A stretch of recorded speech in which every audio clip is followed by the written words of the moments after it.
हाँ जी, adsorption isotherm, adsorption isotherm temperature remain constant. Major दो फैक्टर पर कहानी डिपेंड करेगी एड्सॉर्प्शन की, एक टेम्परेचर है जी, एक प्रेशर है।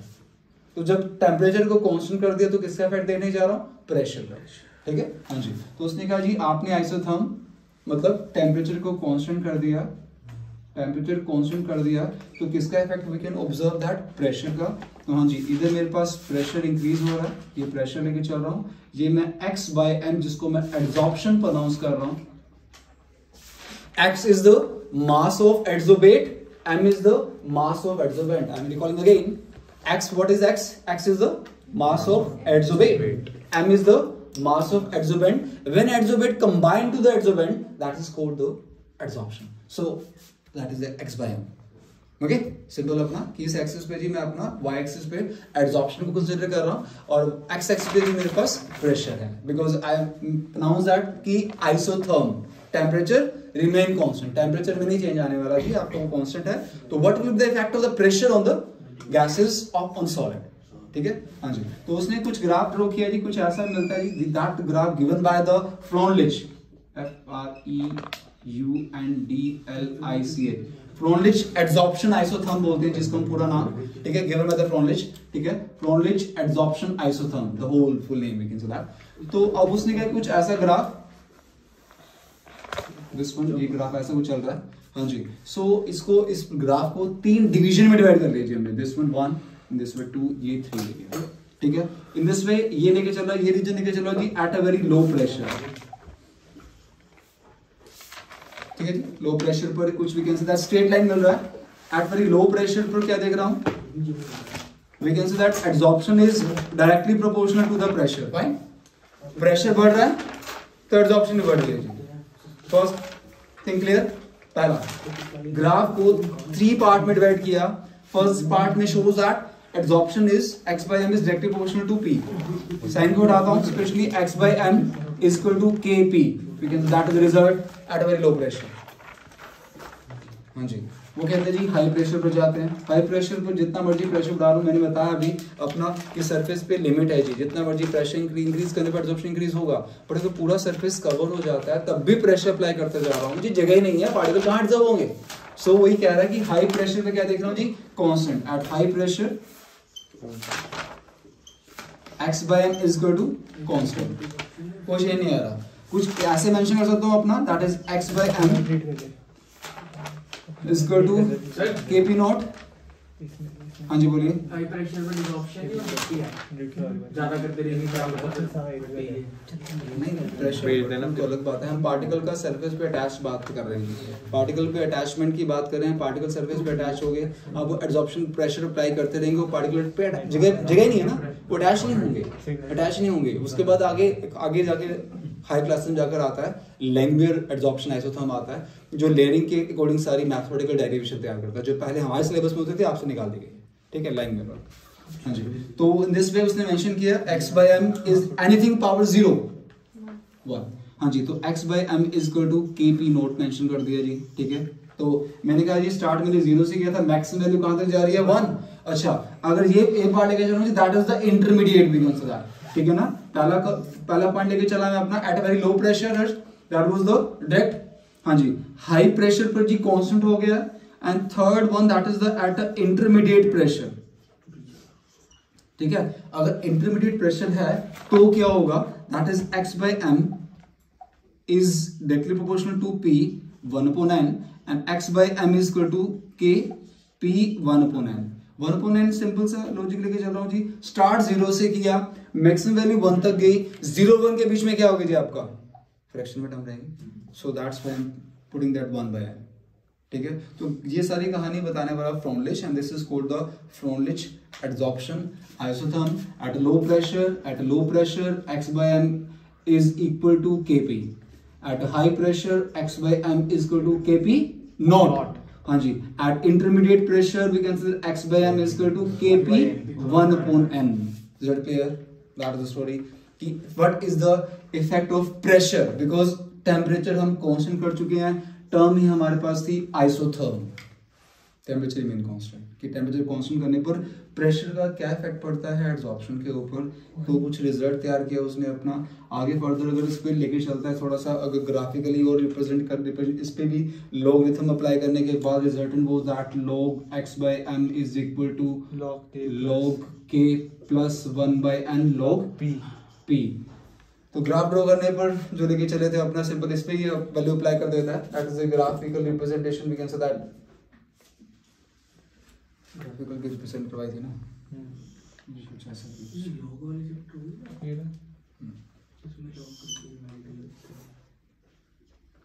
ये 45 पेजेस वाला है। हाँ जी, intercept that is the log k, ये आपका log x/n, इधर आपके पास pressure log p, this is the log k, slope is equal to 1/n। हाँ जी, this one we have done that, this सब बातें जैसे for the revision, that's why I'm moving the fast right now।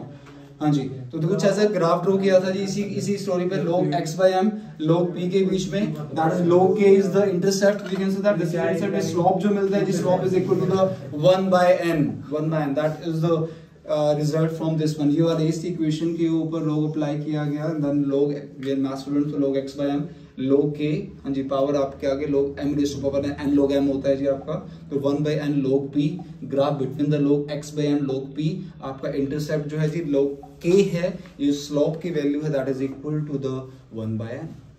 तो that is the concern, that is the story for the Freundlich adsorption isotherm। Next one, that is the adsorption isobar। isobar मतलब means we can say that pressure remains constant। तो वो क्या था जी, measurement का दो factor थे जी, एक temperature था एक प्रेशर था। टेम्परेचर कांस्टेंट किया तो आइसोथर्म ड्रॉ किया, हाँ जी, प्रेशर कांस्टेंट कर रहा हूँ तो आइसो इन दिस वे, हाँ जी, आइसोबार ड्रॉ करने जो ग्राफिकल रिप्रेजेंटेशन जो लेके चला, हाँ जी, that is the adsorption isobar. An isobar word shows that pressure remains constant। हाँ जी, प्रेशर आपका कांस्टेंट किया गया। हाँ, प्रेशर कांस्टेंट करने पर जी अब वही again I am drawing the two graph, we can say that again in this way, अब लेके चल रहा हूँ जी टेम्परेचर का इफेक्ट लेके चल रहा हूँ, बिकॉज प्रेशर कांस्टेंट हो चुका है। तो अब किसका इफेक्ट देखेंगे हम, अपना टेम्परेचर का जी, और वही एक्स एक्सिस पे आपका टेम्परेचर है, वाई एक्सिस पर x/m that is the adsorption। Okay, so in the again we have a two type of absorption, we can say that एक physical and in the case of chemical। हाँ, physical absorption में directly कि when the temperature increases desorption will takes place, जो particle attach हुए थे जी वो अलग होने शुरू हो जाएंगे, ठीक, because we have announced that is the exothermic जी। and but in the case of chemical, graph हमारा जी कुछ ऐसे रहता है जी in this way, ये it shows that कि firstly adsorption that will be increase, but उसके बाद भी आप टेम्परेचर राइज करते जा रहे हो, ठीक है ना, because in the chemical kinetics we have done that कि activation energy, threshold energy, energy required for the collision, right। हाँ, तो कहता है कि when the temperature increases, हाँ, वो केमिकल बॉन्ड बनना शुरू हो जाता है। तो उसने मेंशन किया कि अगर केमिकल एड्सॉर्प्शन है तो उस केस में पहले टेम्परेचर इंक्रीज करेंगे तो एड्सॉर्प्शन इंक्रीज होगी, but up to a limit, एक लिमिट तक आप टेम्परेचर बढ़ाते जा रहे हो, हाँ जी, फिर उसके बाद कहते हैं कि again desorption will takes place. So this is that graph for the chemisorption, we can say chemical adsorption, and this graph for the physical adsorption. That is the story जो लेके चला अपना, हाँ जी। तो प्रेशर भी कांस्टेंट किया, temperature constant किया, सारी कहानी कंसर्न की गैसेस के कंसर्न में, वो कहते हैं जो सारी स्टोरी जी गैसेस कंसर्न में पढ़ रहे हैं वही सारी बातें कहते हैं कि अगर हम सिंपल सी बात है कि ये adsorption of adsorption in liquid solution right also कहते हैं जी, उसमें भी एड्सॉर्प्शन होते हैं हमारे पास कि अगर हमने adsorption from solution, you know that red litmus and blue litmus, you know that solution जो रहता है red litmus and blue litmus solution, तो उसने अगेन लेके चला कि आपके पास कंसीडर दैट कि you have a red litmus solution, you have a blue litmus solution, आपने उसमें इस चारकोल का पीस आपने सिंपल अपना वुडन वी कंसीडर चारकोल का पीस पुट कर दिया, and after some time we can observe that the blue colour solution या we can say red colour solution will be disappear after some time.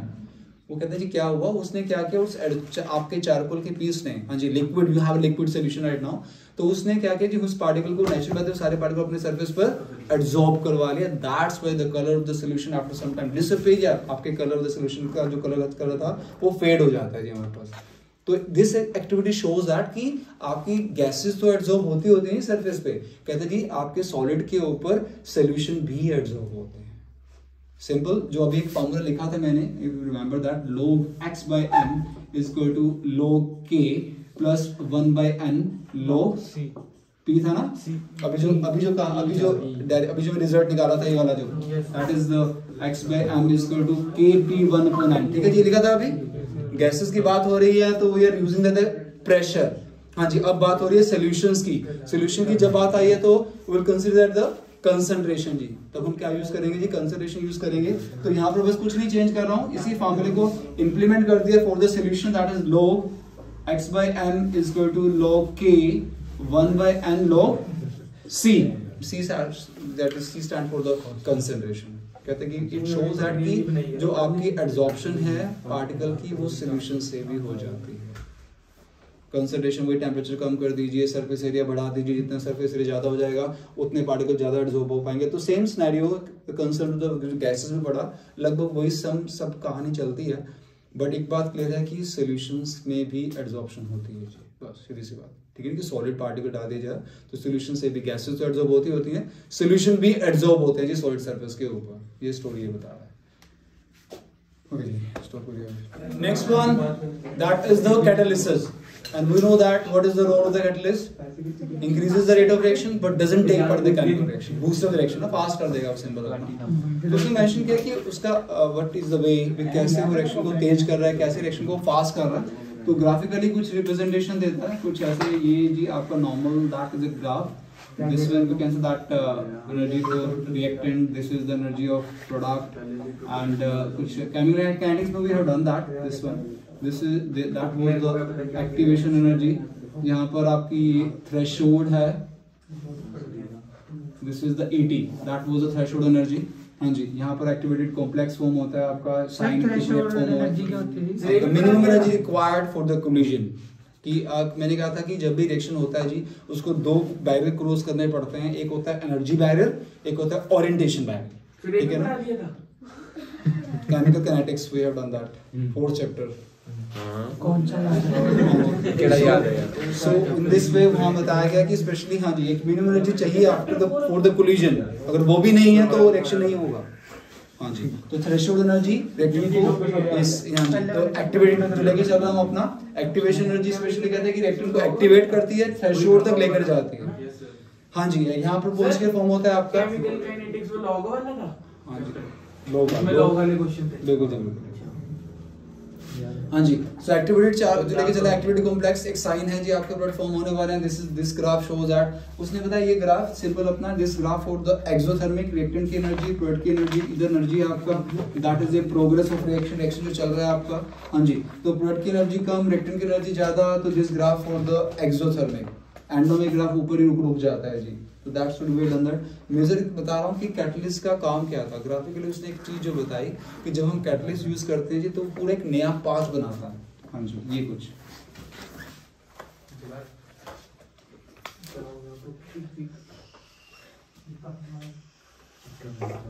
तो उसने क्या किया, उसने activation energy, this green line shows that using the when the using acting this way catalyst energy, activation energy using the catalyst. तो उसने पूरा एक नया पाथ बनाया और एक्टिवेशन एनर्जी के अमाउंट को कम कर देता है जी। If the activation energy decreases, ठीक है ना, एक्टिवेशन एनर्जी डिक्रीज हो गई, रिएक्शन किया वहां पर हमने लो एक्टिवेशन एनर्जी, फास्ट रिएक्शन, वही सारी कहानी होगी ना। यहाँ पर आपका एक्टिवेट कॉम्प्लेक्स बन गया, बैरियर क्रॉस हुआ and to form the product. तो मेन थिंग इज दैट कि कैटलिस्ट करता क्या है जी, पूरा एक नया पाथ क्रिएट करता है और पाथ क्रिएट करके एक्टिवेशन एनर्जी के अमाउंट को कम कर देता है। एक्टिवेशन एनर्जी कम होने का मतलब जी रिएक्शन फास्ट हो गया। तो that is the major role of the catalyst. तो मैक्सिमम टाइम जब भी आता है कि कैटलिस्ट ने क्या किया जी, रिएक्शन हमेशा most of the time we can say that कि नेगेटिव हमेशा जी रिएक्शन को उसने फास्ट करना है जी। कैटलिस्ट का काम ही रिएक्शन को फास्ट करने के लिए है। तो अब उसने अगेन टाइप डिवाइड कर दिया जी, पॉजिटिव कैटलिस्ट या negative catalyst. And positive catalyst का काम नॉर्मल जो रिएक्शन को स्पीड अप करना, बूस्ट अप करना, फास्ट करना, that is the role of the positive catalyst. Negative का काम reverse we can say that कि क्या कि स्लो रिएक्शन को स्लो डाउन करना। तो मैंने बताया कि हाइड्रोजन पेरोक्साइड को जब स्प्लिट करते हैं, तोड़ते हैं, तो उससे हाइड्रोजन ऑक्सीजन मिलता है। ठीक है, splitting up of hydrogen peroxide to give rise hydrogen and oxygen.